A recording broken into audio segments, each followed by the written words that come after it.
Alors, cette table ronde, elle a pour objectif de montrer la valeur ajoutée des sciences humaines et sociales en matière d'innovation dans les projets d'entreprise. Et pour cela, je vous propose de faire un rapide tour de table pour que vous ayez en tête les intervenants.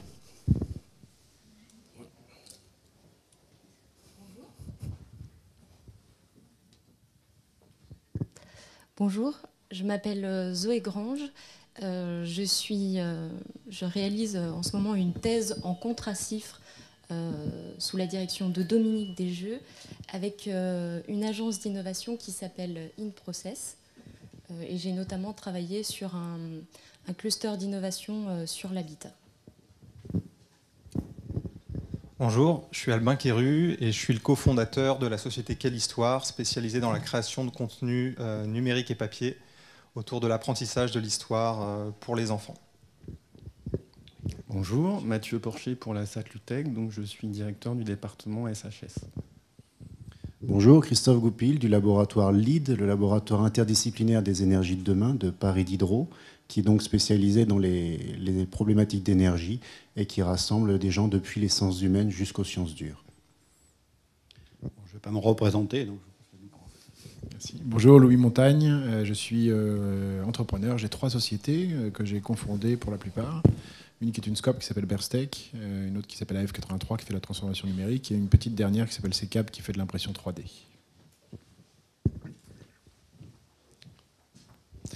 Alors, je fais un petit coup de pub parce que je suis fan de ce que produit Albin. Alors, je vous laisse juste savoir, je fais un petit sondage, qui est possesseur d'un iPad ici? Voilà. Et qui parmi vous ont des enfants? Ok. Et qui connaît les applications ludo-éducatives qui seront mieux présentées que moi pour apprendre à des tout petits l'histoire? Voilà. Eh ben, écoutez, est-ce que vous pouvez nous présenter rapidement l'entreprise que vous produisez et à qui vous le vendez, s'il vous plaît, Albin? Merci pour cette introduction. On a monté Quelle Histoire il y a 3 ans. On est des passionnés d'histoire et de nouvelles technologies. On est une petite équipe qui vient principalement des arts appliqués et on s'est lancé dans la création de contenu pour les enfants autour de l'apprentissage de l'histoire. Donc en fait, en 2011, on a décidé de lancer une première application qui était sur Napoléon. Et l'idée, c'était de permettre aux enfants du cycle 3, grosso modo CE2 au CM2, une sorte d'initiation autour des grands personnages de l'histoire. Donc on a lancé Napoléon, on a eu la chance d'être mis en avant par Apple sur l'Apple Store, c'était les débuts de l'Apple Store. Et ça nous a permis derrière de monter tout un tas de partenariats avec la Maison de l'Histoire de France, avec Radio Classique, plus tard avec Gulli, puis avec Historia, et donc de développer toute une gamme de produits. Du coup, en 3 ans, on a fait à peu près 30 applications donc sur les grands personnages de l'histoire, François Ier, Charlemagne, Jeanne d'Arc, Vercingétorix, etc. Et on a développé une gamme de livres, donc une quinzaine de livres à ce jour qui sont distribués dans les musées, dans les grandes surfaces, dans les FNAC, les Cultura, etc. On a à ce jour à peu près 1 million de téléchargements sur la partie numérique et on a vendu environ 30 000 livres. La question qui s'est posée en fait, pour nous, ça a été rapidement de maintenir une constante évolution, notamment dans nos produits numériques, tout simplement parce que ce marché-là avance très vite et pour rester à la pointe de ce qui se fait de mieux sur les stores, c'était important pour nous de créer des produits à forte valeur ajoutée, notamment vis-à-vis de notre cible. C'est dans ce cadre-là qu'on a fait appel au Centre francilien d'innovation, qui nous a permis de rencontrer des laboratoires, donc notamment Modico, spécialisé dans les sciences du langage, et le Lutin, spécialisé dans l'eye tracking. Donc l'eye tracking, c'est une technologie qui permet de suivre le regard de l'utilisateur, et donc pour nous très important, pour régler des questions d'ergonomie notamment, et afin d'évaluer la pertinence de nos outils graphiques par rapport à ce que peuvent... essayer de savoir comment les enfants étaient à l'aise par rapport aux outils qu'on proposait. Donc on a mis en place ces tests, ça a mis pas mal de temps à se mettre en place, notamment parce que pour obtenir des autorisations, faire des tests dans des écoles publiques avec des enfants, c'est un peu laborieux. Néanmoins, les échanges avec ces labos ont été très enrichissants. Ça nous a permis de sortir un peu la tête de l'eau, d'avoir un regard extérieur sur nos produits et surtout d'échanger avec des experts dans des domaines sur lesquels on avait certainement quelques faiblesses. Et qu'est-ce qui avait été à l'initiative du recours à la recherche chez vous? Parce que vous aviez développé un certain nombre de partenariats commerciaux. Pourquoi, à un certain moment, vous avez un besoin de partenariat avec la recherche, en particulier sur la linguistique et sur l'eye tracking? Alors en fait, au démarrage, l'objectif c'était de développer des nouveaux outils, notamment en termes de chronologie et de cartographie. En échangeant avec notre conseiller du centre francilien, Romain Vallée, on s'est dit qu'avant de développer des nouveaux outils, ça pouvait être intéressant de cerner la pertinence des outils existants et d'essayer d'évaluer un petit peu mieux quelles étaient les attentes de nos utilisateurs. C'est vrai qu'on est tous très jeunes dans l'équipe et on n'a pas nécessairement d'enfants. Donc raccrocher auprès de nos utilisateurs et de se faire accompagner de chercheurs, c'était très important pour garder la connexion avec nos utilisateurs, quoi. Voilà. Est-ce que vous pouvez nous parler concrètement quel est l'investissement de l'entreprise en termes de temps quand on collabore avec la recherche? Et deuxième question, quel est l'investissement en termes financiers que ça représente pour vous? Alors c'est assez lié, parce que finalement le temps pour une start-up, pour toutes les entreprises, c'est de l'argent. C'est difficile à évaluer parce que en fait la principale difficulté, ça a été d'accorder nos agendas et nos timings, parce qu'entre des laboratoires de recherche et des start-up qui sont obligés d'avancer à 10 000 à l'heure, c'est difficile de se connecter correctement. Mais disons qu'en termes de temps, c'est un dossier qu'on suit depuis à peu près 8 mois. Les échanges avec les laboratoires, il y en a eu beaucoup. Il y a eu une petite dizaine de rencontres. Et puis ensuite, il y a eu toute la phase de mise en place logistique pour les tests. Ensuite, le truc, c'est qu'il y a, en dehors de la relation à mettre en place avec les labos, il y a toute la logistique quand on travaille avec l'éducation nationale qui prend énormément de temps et d'énergie, obtenir les validations du département, trouver une ville à même de collaborer, convaincre la mairie, convaincre les directeurs d'école, convaincre le directeur d'académie, obtenir toutes les autorisations parentales. C'est plus ça qui est chronophage. Et puis ensuite, accorder les agendas avec les labos. Donc, en termes de temps, je vous dis, c'est un projet qui a couru sur à peu près 6 mois. On est en train de le finaliser. Et puis, financièrement, c'est un projet qui coûte environ 30 000 euros, grosso modo. Voilà. D'accord. Et pour nous expliquer comment en fait vos services, vos produits, ces applications ou ces livres ont-ils intégré ou vont-ils intégrer la plus-value, justement, enfin le travail de recherche qui a été mené. Et si vous voulez faire un peu un avant-après, je ne sais pas si c'est pertinent, mais qu'est-ce qui a été intégré ou qu'est-ce qui va l'être et qu'est-ce que vous en espérez justement? Alors c'est très simple, une fois qu'on va avoir les retours statistiques des analyses, nous on va prendre des décisions ergonomiques sur des modifications très simples, donc qu'elles soient graphiques ou en termes de navigation, donc on va optimiser nos outils. Sur le champ lexical, pareil, c'est assez factuel. On a fait des grilles d'évaluation de la difficulté d'appréhension des textes pour les enfants. Et l'objectif, c'est de simplifier les textes. Donc on a déjà commencé à le faire sur les produits testés. Et à l'avenir, on travaillera avec ces nouveaux outils proposés par les labos, c'est-à-dire des grilles d'évaluation de difficulté du champ lexical d'un texte.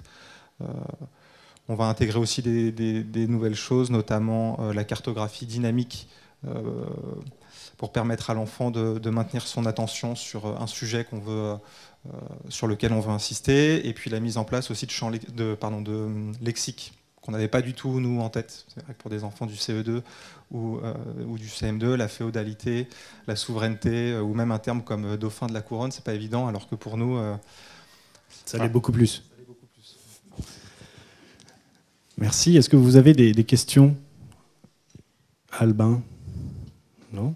Est-ce que, juste une dernière question, est-ce que cette expérience avec non pas un mais 2 laboratoires différents a produit des phénomènes de rebond? Est-ce que d'une part vous avez envie de continuer de travailler avec ces labos ou avec d'autres, ou du moins avec la recherche en général, et est-ce que c'est prévu?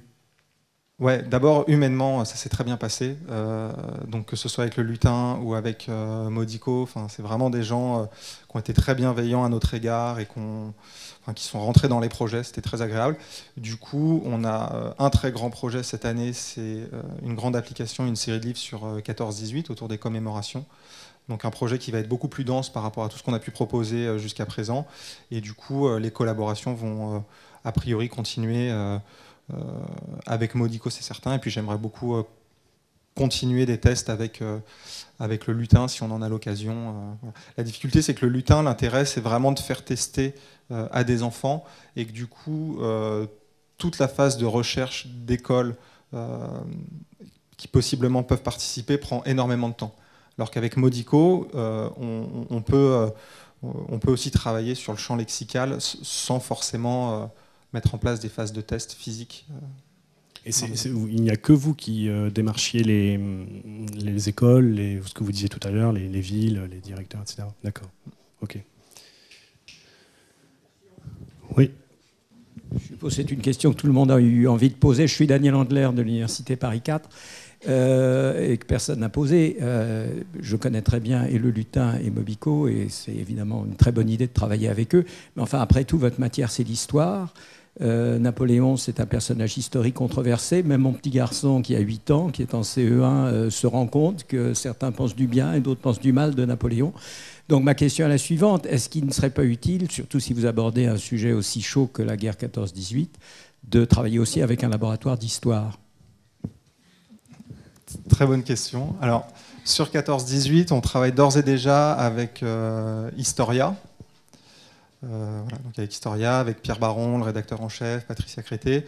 On travaille aussi avec Canopé du côté de la Lorraine, donc avec les régions. Et l'objectif, c'est de mettre en place un partenariat avec les archives de France. On y travaille, et avec le ministère de la Culture. Donc en fait, en règle générale, lorsqu'on sort un projet, on essaye de s'entourer effectivement de gens qui sont suffisamment calés pour nous aider à bien valider scientifiquement les projets historiques notamment. C'est vrai que c'est parfois sujet à controverse, donc c'est bien pour nous de s'entourer de ce type de caution. Oui, bonjour, Simon Godefroy, Société Citexia. Vous parliez de 30 000 euros à peu près d'investissement, en plus de votre temps.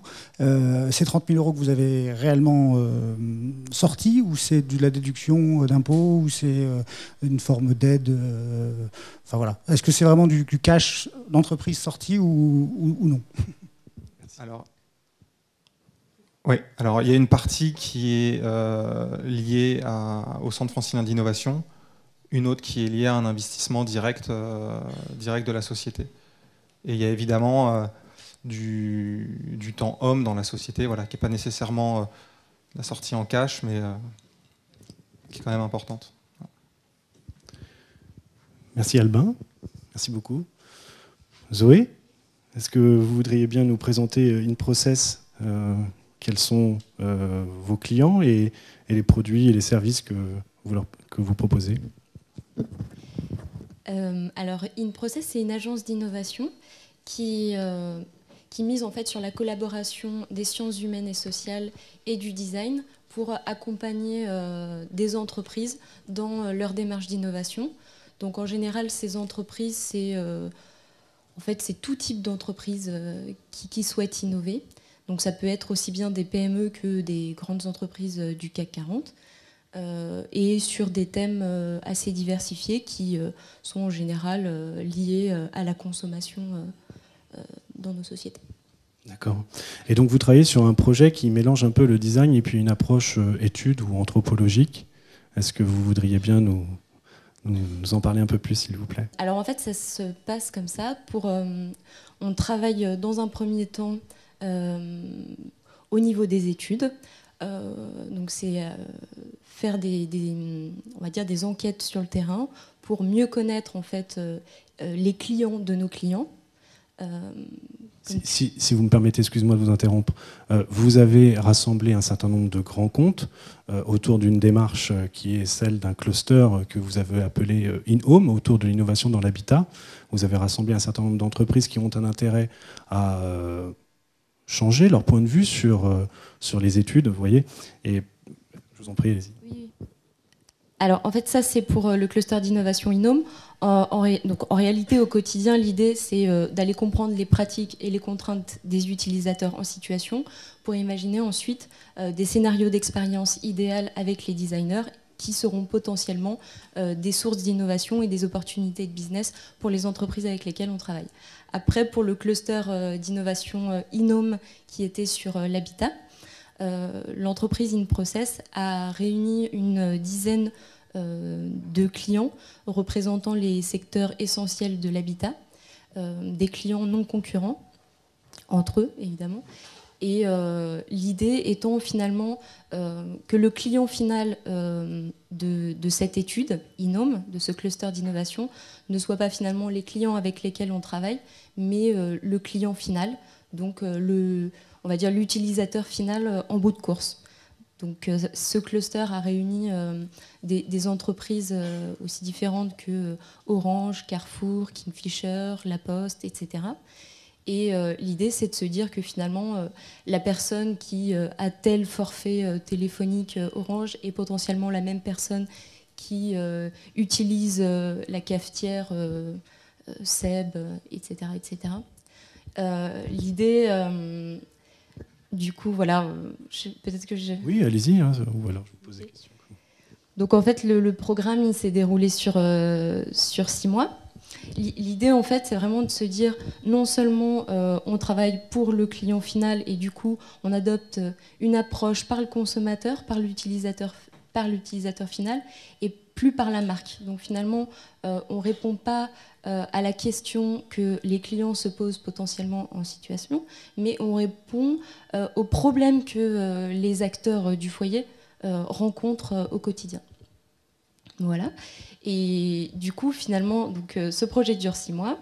Et l'idée, c'est une fois qu'on a bien identifié les pratiques, les contraintes, les attentes des acteurs du foyer en situation, c'est de travailler en workshop avec les représentants de ces industries, on va dire, pour imaginer on va dire des expériences idéales pour l'utilisateur, mais surtout on va dire des suites servicielles qui demandent finalement l'investissement de chacune des industries présentes autour de la table pour répondre à une contrainte, une ou plusieurs contraintes rencontrées en situation. Je ne sais pas si c'est très clair. J'espère, mais pour moi, ça l'est.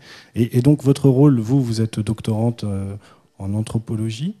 Donc, quel est votre rôle précisément dans ce projet-là ?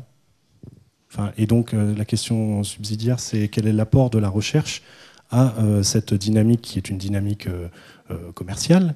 Et donc, comment on arrive à valoriser cet apport-là dans cette dynamique ? Alors, je pense qu'elle se fait à 2 niveaux. Le premier niveau, c'est concrètement vraiment sur le terrain, parce qu'on apporte un savoir-faire et des compétences qu'on acquiert au fur et à mesure de la formation. Et donc sur les enquêtes de terrain, mais aussi, ça permet à ces entreprises de sortir un peu de leur approche on va dire, courante, qui est vraiment de répondre à des questions et finalement de ne pas adopter cette approche inductive sur le terrain.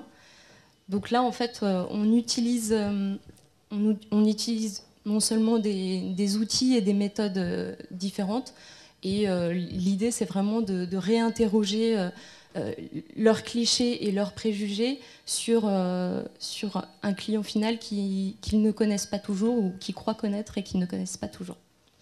Et cette suite servicielle, cette agrégation de services que vous espériez voir se développer, est-ce que vous en avez déjà je vous en prie, est-ce que vous en avez déjà des volontés qui s'expriment de la part des gens qui sont présents et qui représentent ces entreprises, qui par ailleurs sont des gens de services marketing, innovation, études, du moins c'est varié, quoi.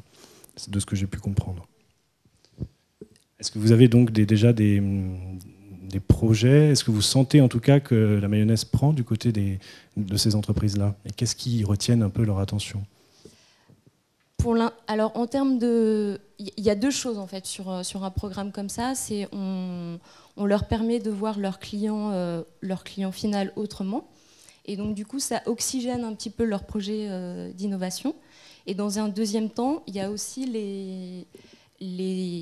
la construction d'offres de business collaboratives. Et ça, c'est confidentiel, donc je ne peux pas trop communiquer là-dessus. Mais effectivement, ça permet à ces industries de s'ouvrir justement à d'autres industries, à d'autres méthodes pour justement réfléchir. Donc ça ouvre un certain nombre de chantiers mais qui peuvent durer les années. Et ce que vous avez mis en place, en fait, c'est quelque chose qui peut intéresser potentiellement des startups, qui peut intéresser également des doctorants ou des étudiants qui voient aussi dans cet espace un lieu dans lequel on peut mener des études de terrain, ou pour des startups de travailler avec des grands comptes, de faire des offres communes. Est-ce que c'est un axe qui retient votre attention ? Ça reste des projets qui sont relativement fermés, même si bien sûr, évidemment, on fait appel à différents experts pour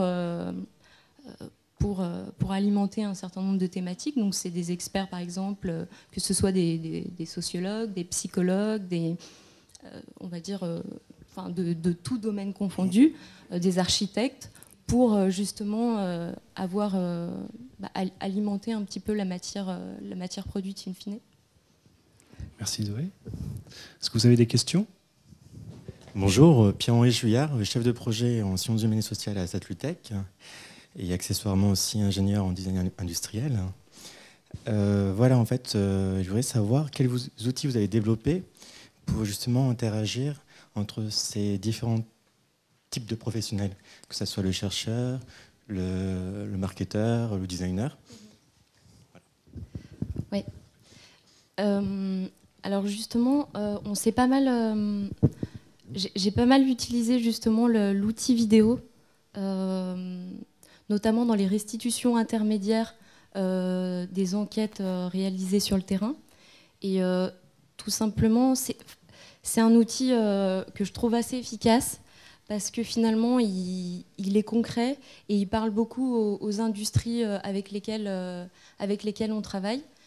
Il parle beaucoup parce que c'est visuel, c'est impactant, et en plus, on est sous contrainte de temps, donc on n'a pas le temps de rendre des rapports de 300 pages et de passer des journées entières à faire la restitution de toutes les données collectées sur le terrain. Donc l'outil vidéo permet de capter assez rapidement et de manière forte et émotionnelle aussi ce qui se passe. Donc pour le coup, comme c'était une étude sur l'habitat, c'était de se dire voilà comment petit déjeunent vos clients, voilà comment ils utilisent la salle de bain. Et finalement, ce qui est intéressant, c'est, comme je le disais tout à l'heure, c'est qu'on arrive à réinterroger un petit peu des préjugés qu'ils peuvent avoir justement sur ces clients, et se dire aussi, donc voilà, c'est typiquement se dire la salle de bain, ça ressemble pas vraiment à ce qu'on peut avoir dans les publicités.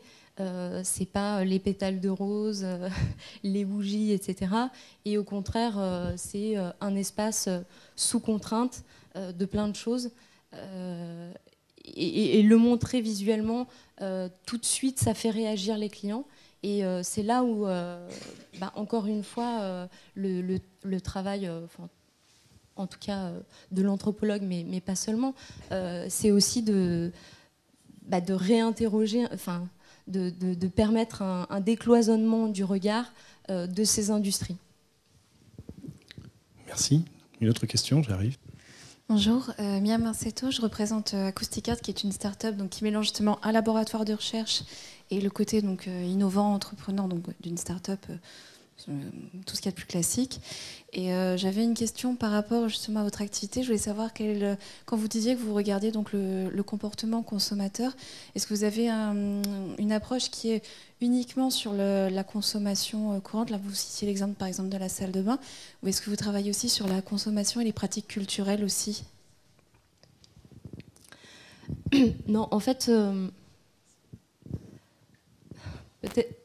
En fait, quand j'arrive sur le terrain concrètement, je me dis pas qu'est-ce que consomment les gens chez qui je suis.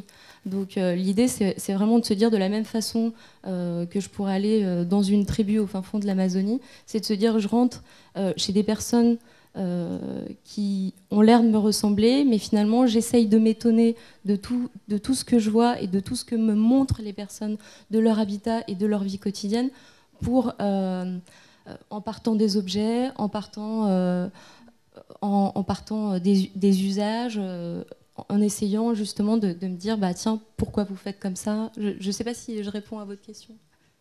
Donc voilà, l'idée, non, c'est vraiment effectivement d'appréhender l'habitat comme un système d'action et se dire, bah voilà, il y a différents acteurs qui entrent en compte dans un foyer et il peut y avoir des tensions entre ces acteurs, ils peuvent rencontrer des contraintes par rapport à certains objets, certains usages. Et l'idée, c'est vraiment de les mettre en exergue pour se dire comment, après, avec les designers, on peut imaginer des scénarios d'expérience idéales qui pourraient donner lieu à de nouvelles pistes, de nouvelles opportunités d'innovation. Je vais me permettre de rajouter, je m'appelle Dominique Desjeux et je dirige la thèse de Zoé, qui est une extraordinaire ethnologue, mais qui a du mal à valoriser ce qu'elle fait, ce qui m'épuise à chaque fois, alors que je suis absolument enthousiaste. On a passé 3... Je vais vous dire concrètement comment ça se passe et comment c'est utile. On prend des exemples à l'extérieur. Mais le premier entretien qu'on a fait, on a passé 3 heures. Comment on recrute des gens, comme on fait classiquement pour n'importe quel groupe, etc. Les gens acceptent qu'on vienne 2 à 3 heures chez eux. Et puis, on a dit, tiens, là, on va innover en matière de méthode. Donc, on est chez les gens. Hein. On est dans le living, on est dans la salle de bain, on est dans la chambre, on est dans le bureau. Comme moi, j'étais avant à Sakameso, dans un village congolais, où j'avais des champs, et j'ai transposé ces champs dans la maison. C'est pareil, c'est de l'anthropologie, mais chez les gens. La seule différence, c'est que je ne peux pas rester 3 semaines dans la maison, notamment dans les toilettes ou la salle de bain, parce qu'on se ferait virer assez rapidement. Mais on va chez les gens, vous allez voir ce qu'on peut trouver après. Et on s'est dit, là, on va encore innover, on ne va pas partir d'un guide d'entretien, on avait dans notre tête notre guide d'entretien, on va partir des objets matériels, parce que ça, c'est le plus opérationnel. Donc, il y avait une table. Ah, tiens, qu'est-ce que vous faites avec votre table? À partir de l'objet table, les gens vous défilent toute leur vie. C'est-à-dire qu'ils vous défilent les soirées festives, les soirées où ils sont tout seuls, où ils s'ennuient, leurs copines, leurs copains. Donc, vous avez tous les liens sociaux. Et puis, vous avez alors, il y a un truc marrant, quand on fait les films, évidemment, on filme tout ça, et puis on monte le film après aux clients. Et dans les clients, il y en avait un qui était sur l'électricité. Et puis, tout d'un coup, il voit une prise qui était mise sur une porte. « Ah, mais c'est pas comme ça qu'il faut faire !» Ben oui, mais c'est comme ça qu'ils font. Alors, je vais vous prendre un exemple qui a 20 ans maintenant, que j'avais fait avec Seb. C'était pareil, donc on allait chez les gens, on filmait, c'est sur la friteuse électrique. J'ai le plus beau film ethnographique que j'ai jamais eu sur comment on faisait des frites en 1990. On a oublié, mais c'est extrêmement intéressant avec du sindou, etc. Bon. Donc on a tout le processus des frites classiques, on dépose nos friteuses, Seb et autres, et les gens ont 8 jours pour les tester, ont 1 mois pour les tester. Au bout d'1 mois, on revient, et dans la technique, c'est ça qu'on va montrer dans les usages, c'est très proche à des problèmes d'histoire, ou même des problèmes de culture, ça marche sur tout ça. On est chez les gens, on observe ce qu'ils font, on regarde les objets, on les fait parler, on n'a pas, vous voyez, dans la tête, on ne vérifie pas d'hypothèse, on ne teste rien, on cherche c'est quoi les problèmes non résolus. Donc dans la technique classique des frites, il faut le savoir, il faut beaucoup secouer pour qu'elle soit bien détachée. Il prend la friteuse Seb électrique et tous les 5 minutes, il secoue son truc. On montre ça évidemment aux ingénieurs. Ah mais non, c'est pas comme ça qu'il faut faire. Bah oui, mais ils font comme ça. Bon, peut-être pas tout le temps, mais ils le font comme ça. Et puis, j'allais dire coup de peau parce que c'était pas prévu.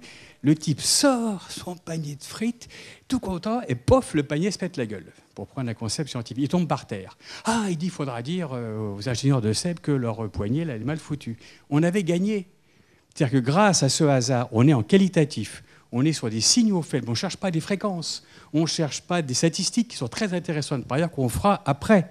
Quand on veut chercher à marcher, on ira calculer avec un questionnaire fermé, on ira chercher les parts de marché. Mais là, on est sur les signaux faibles. Est-ce qu'il n'y a pas dans l'usage du produit X ou Y, qui soit immatériel ou matériel, un défaut, quelque chose, une pratique, une contrainte qu'on va pouvoir trouver et qui va solutionner le problème? Là, c'est tout bête. Une fois, j'étais sur c'était en 85, je prends que des vieux machins pour les autres confidentialités. Hein. Un type qui voulait vendre du ketchup. Pas du ketchup, c'était des sauces.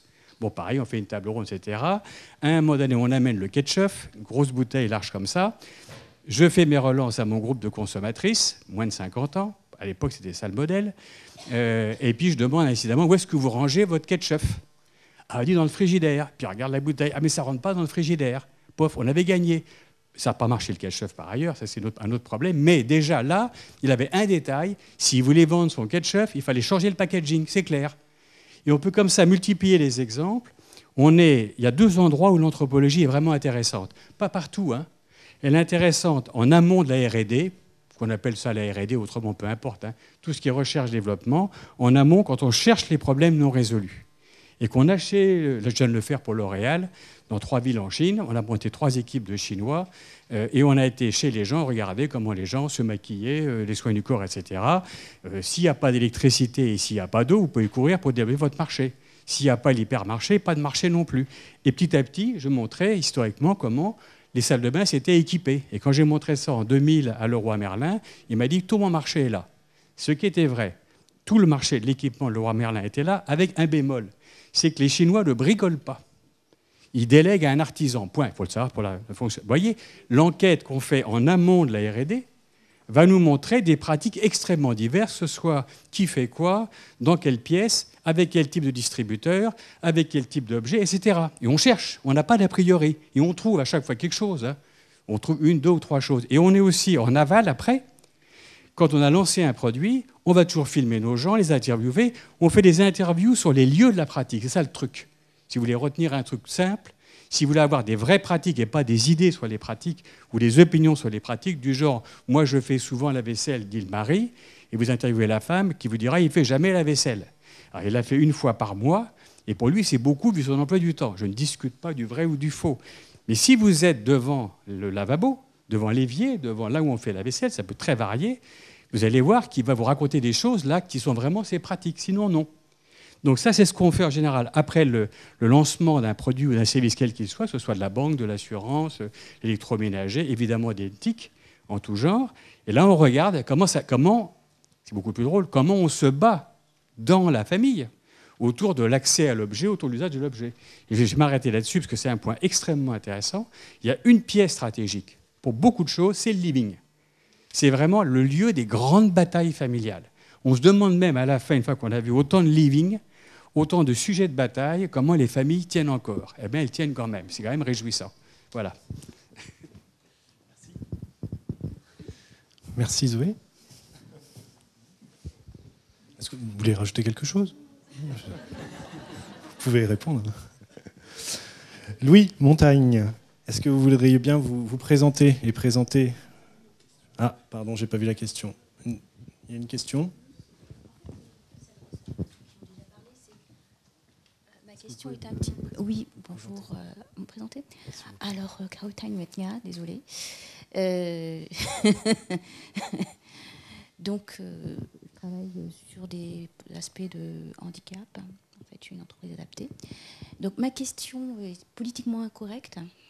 C'est de savoir qu'est-ce que ça vous apporte de travailler avec des labos de recherche plutôt qu'avec un cabinet de conseil en ergonomie ou... en études ergonomiques, marketing, etc., plutôt que de... Voilà. C'est quoi l'apport financier, contenu, c'est quoi la différence profonde? Est-ce que quelqu'un veut répondre? Oui, voilà.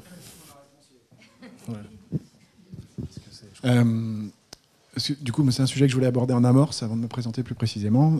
Je crois qu'on rentre dans une période, là, en ce moment, où, en tout cas sur tout ce qui est numérique, où c'est le bon moment pour les SHS de sortir du bois et d'être appliqués partout. Parce qu'en fait, on parlait souvent de nouveaux usages, et là, aujourd'hui, on s'aperçoit qu'en fait, ces nouveaux usages, c'est juste de la dérivation d'usages existants, d'une part, et d'autre part, on s'aperçoit aussi qu'un certain nombre de choses sont en train de sortir des griffes et de l'emprise des technocrates ou technoïdes, et que du coup on se retrouve plus coincé dans un truc comme le Minitel où on a dit ah bah cher ergonome, regarde c'est un Minitel, maintenant fais-moi l'interface ergonomique là-dedans, bon courage.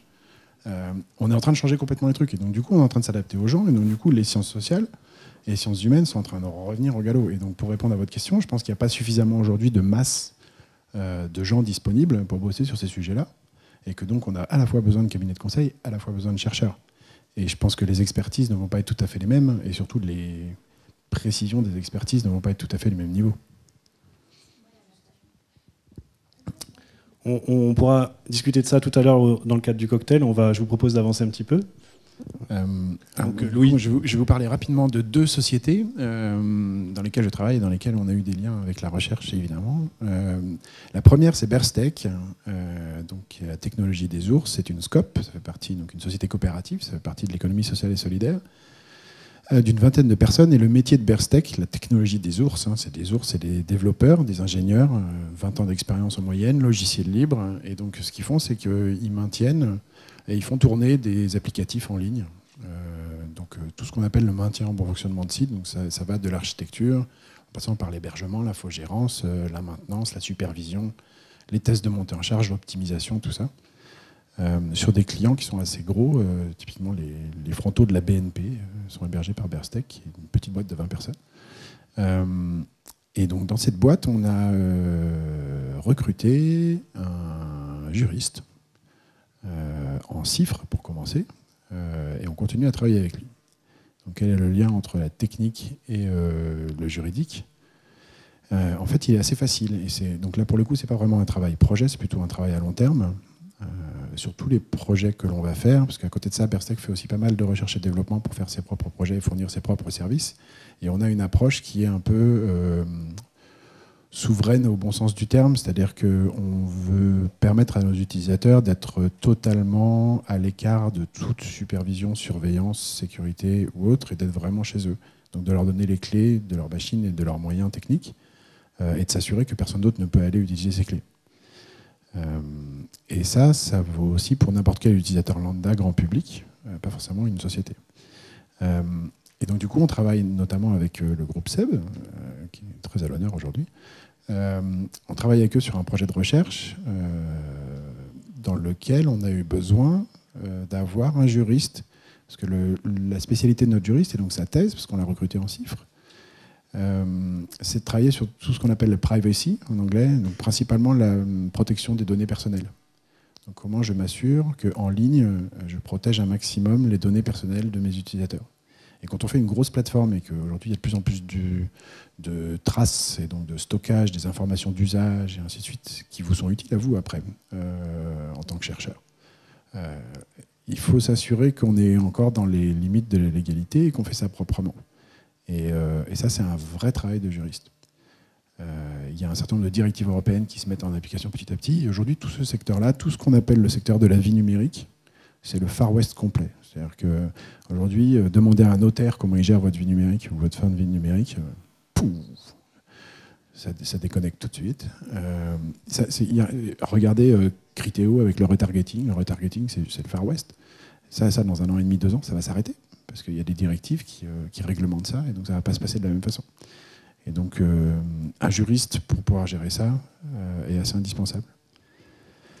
Et j'ai un autre cas sur AF83, qui est une boîte un petit peu plus grosse, un peu plus classique, sur laquelle on travaille. On est relativement proche de InProcess, mais plutôt sur... nous, notre mode est plutôt projet, c'est-à-dire qu'on fait des projets de A à Z, et on travaille sur la transformation numérique. C'est-à-dire qu'on va travailler à la frontière entre les clients de nos clients, et leurs produits, leurs espaces, leurs services. Et on va utiliser tout ce qu'on appelle le design thinking, donc du design d'expérience utilisateur, du design de service, des choses comme ça. Et évidemment des ressources clés de chercheurs à des endroits potentiels de tout ça. Et une grosse équipe de développeurs et quelques seniors stratèges qui ont un peu de vision aussi, pour les aider à se transformer. Donc, pour donner un exemple, on va travailler sur une grande société qui fait tourner des parkings. Et on essaye de les transformer, leur métier de gardien de prison à fournisseur de services autour du parking. Et typiquement un service hyper simple qui fonctionne toujours pas très bien et qui va bientôt voir le jour, pour le coup, c'est de se faire livrer ses courses ou des colis directement dans sa voiture quand elle séjourne pendant 8 heures dans un parking. Et ça, le numérique permet de le faire aujourd'hui. Évidemment, il n'y a pas que du numérique, parce que potentiellement, il faut un casier, il faut des recrutements aussi, il faut peut-être un valet qui aille mettre le truc dans la clé, quelqu'un de confiance. Il y a toute une sphère de... Mais ça, c'est leur métier. Et donc, du coup, pour pouvoir faire ça, on a besoin potentiellement parfois de chercheurs. Donc, du coup, moi, je suis très intéressé par les différentes personnes qui pourraient m'apporter un peu des clés et des visions là-dessus, parce que les méthodos qu'on applique sont des méthodes très anglo-saxonnes et qui viennent du design. Mais après, on a toujours des problématiques anthropologiques très précises, et les retours dont on parlait tout à l'heure sont très intéressants. Parce que quand on va travailler sur du design de service, ce qu'on va chercher à faire, c'est gommer le maximum de frustration, de micro-frustration, pour que tout se passe bien. Quand on va travailler sur un applicatif, on va essayer de gommer un maximum les choses pour qu'il n'y ait pas besoin de lire une doc, ce qui est un malheur, mais c'est la vie aujourd'hui. Et que tout soit super facile à faire. Et donc on a extrêmement besoin de chercheurs pour ça. Et là, vous travaillez avec qui sur ces aspects-là? Aujourd'hui, on ne travaille pas avec des universités, donc pas avec des chercheurs en particulier, peut-être quelques-uns, mais vraiment c'est à la marge. Par contre, on travaille avec des écoles de design, notamment Strat College. Ok. Je vous remercie. Vous pourrez rebondir après sur les autres interventions. Mais Monsieur Goupil, est-ce que vous êtes chercheur donc, au laboratoire interdisciplinaire des énergies de demain? Est-ce que vous avez un commentaire sur les expériences qu'ont bien voulu partager ces entreprises? Alors moi, je suis un physicien, donc je suis plutôt du côté des sciences et technologies.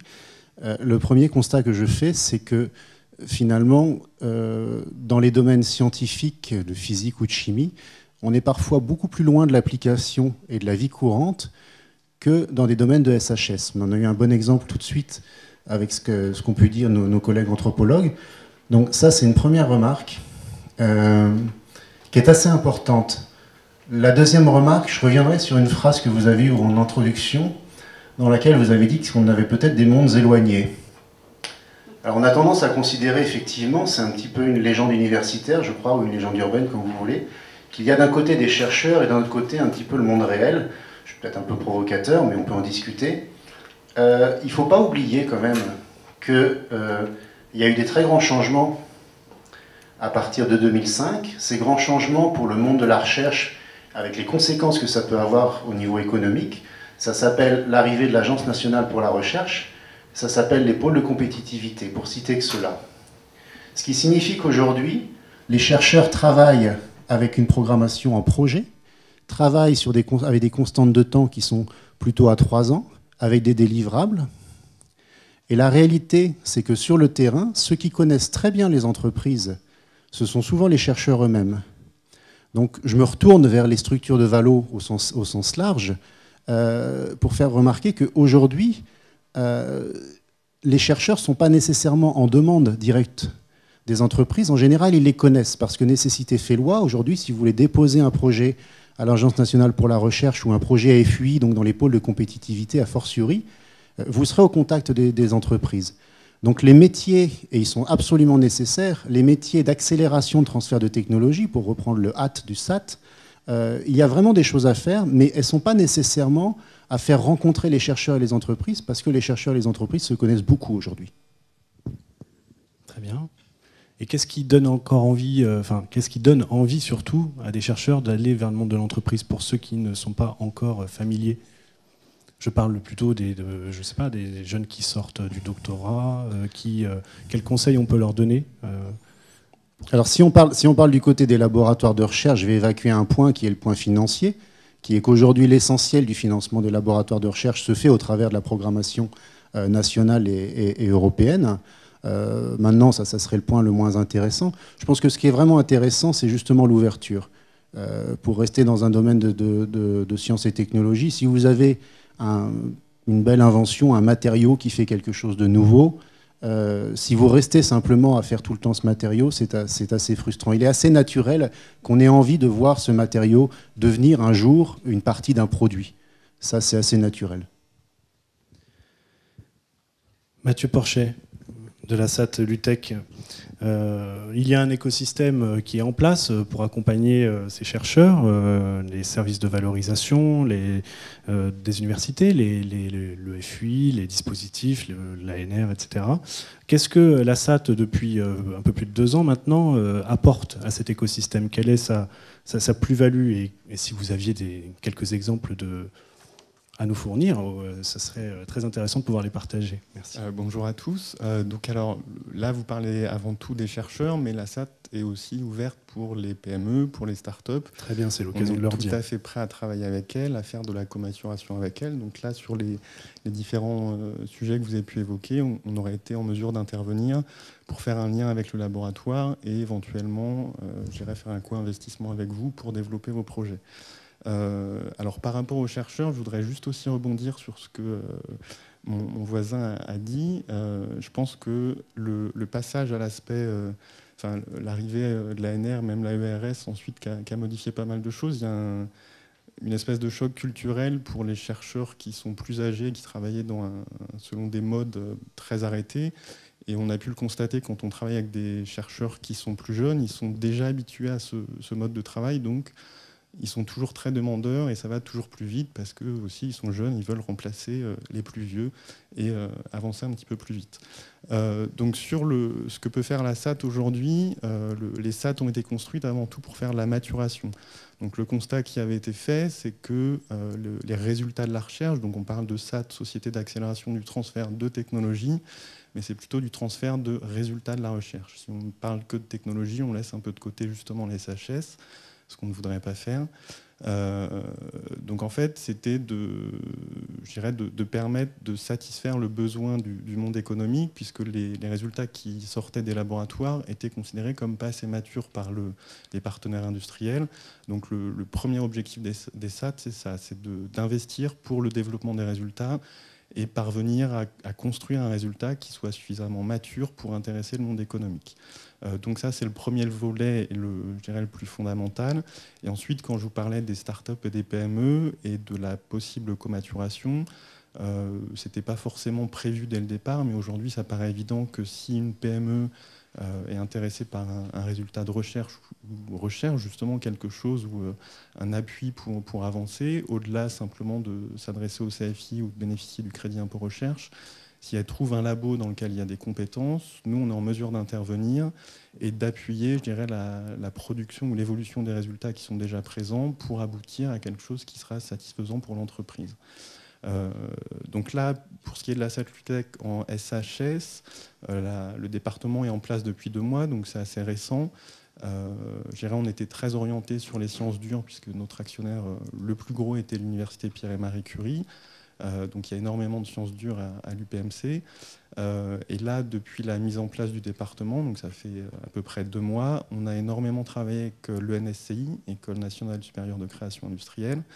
Donc depuis 2 mois, on a déjà une vingtaine de projets sur lesquels on a commencé à travailler, donc qui sont essentiellement portés par des étudiants du fait de la structure de l'établissement. C'est une école avant tout, donc la partie recherche, je dirais, elle est beaucoup plus réduite par rapport à une université. Donc néanmoins, là, à Futur Enseigne, il y a un projet qu'on soutient qui sera présenté, qui s'appelle Biobot. Donc Biobot, c'est une serre qui a été développée dans le cadre d'un projet de diplôme par un étudiant, et je dirais, et d'autres étudiants de différentes écoles.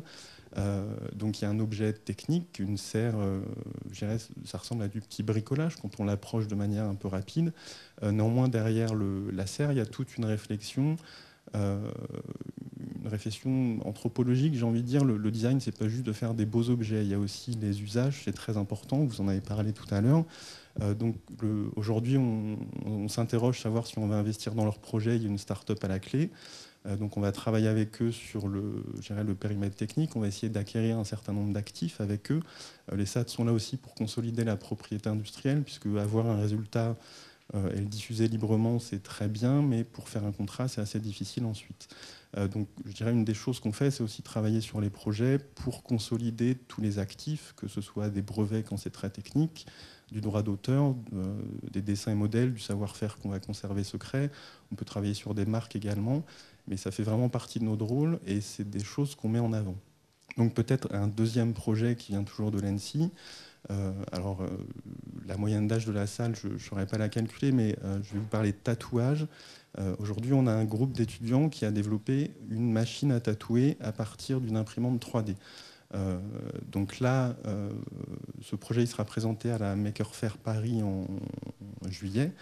Donc c'est un projet sur lequel on va sans doute investir, qu'on soutient aujourd'hui, et qui pose un certain nombre de problèmes d'acceptation sociale, ne serait-ce que le tatouage en lui-même. Ensuite, un tatouage qui serait automatisé, c'est quelque chose c'est un pas plus loin.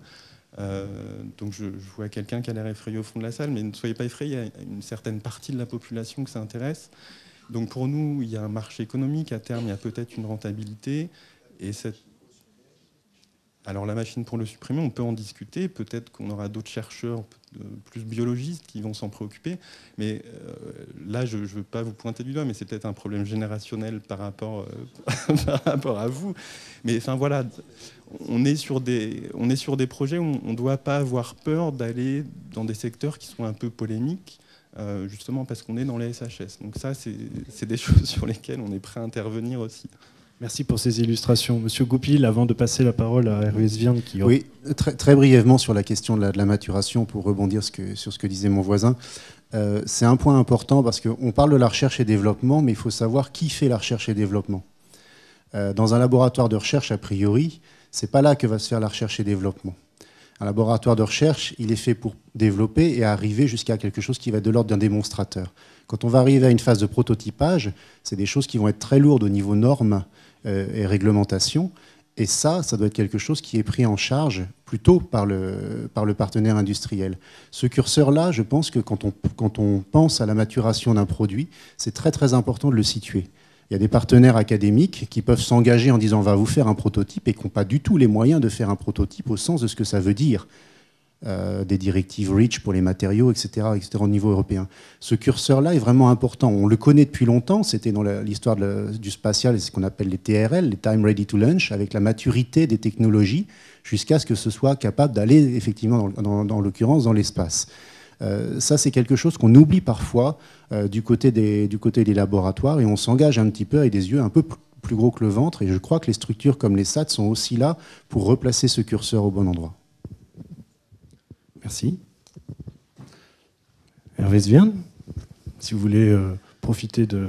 Je vais profiter. Vous me posez pas de questions?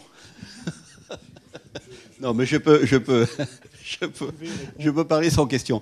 Bon, d'abord, je suis très heureux d'avoir entendu ce que je viens d'entendre parce que ça témoigne de la vivacité des besoins de part et d'autre. C'est-à-dire qu'on a entendu ici des entreprises qui visiblement viennent témoigner du besoin qu'elles ont de faire appel à la recherche en SHS.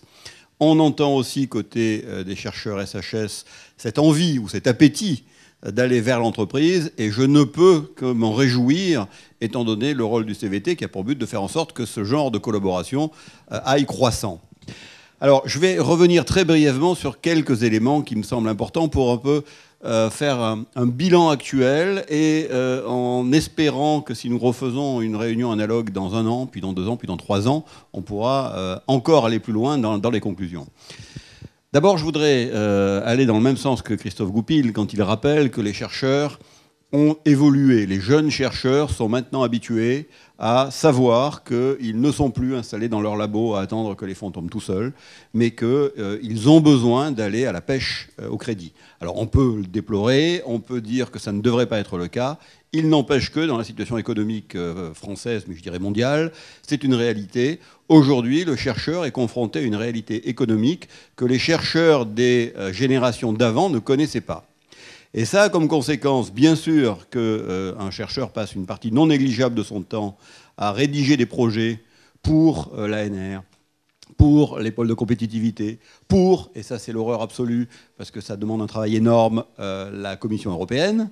Mais bien évidemment, c'est une réalité qu'aujourd'hui on ne peut pas oublier. Et donc, la possibilité de travailler aussi en collaboration avec des entreprises est quelque chose qui s'offre aux chercheurs de la même manière qu'une alternative vis-à-vis des autres sources de financement. En ce qui concerne l'appétit maintenant que les chercheurs ont vis-à-vis des entreprises, je serai un peu moins optimiste que Christophe, je pense qu'elle dépend essentiellement des disciplines.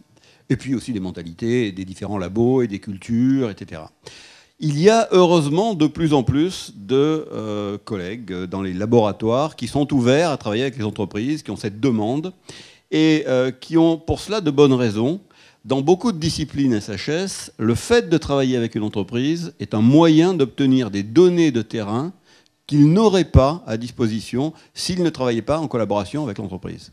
Les grandes entreprises, là je parle, excusez-moi, puisque là nous avons autour de nous essentiellement des PME, ça concerne plutôt les grandes entreprises, mais les grandes entreprises ont à leur disposition une collection d'informations, ce qu'on appelle aujourd'hui le big data, qui est absolument gigantesque, mais qui très souvent sont confidentielles et qui sont une mine d'informations pour les chercheurs dans certaines disciplines. Or, cette mine d'informations n'est évidemment pas disponible de n'importe comment. Et souvent, en signant un contrat avec une grande entreprise comme ça, qui est un contrat de recherche, eh bien, les chercheurs ont accès à ces informations qui, pour eux, sont extrêmement précieuses. Et c'est une des sources de motivation qui font que certains chercheurs recherchent la contractualisation avec ces grandes entreprises.